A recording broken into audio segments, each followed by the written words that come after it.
Hello everyone and welcome to our official YouTube channel. Today in this video we will guide you on how to create a fillable PDF from Excel on Windows with the help of UPDF. The reason to use this tool is because it makes the process of creating fillable PDFs easier with its user-friendly interface. However, to use this tool, head to the link given in the description to install the UPDF's latest version.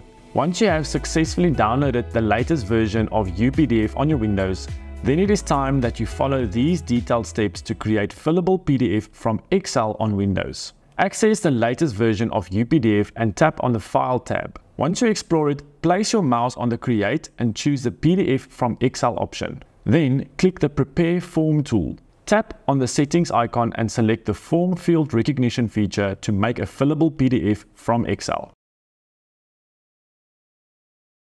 Before you leave, like the video, subscribe to the channel and press the notification button. That way you will get a notification for our future updates, and we will see you in another helpful review soon.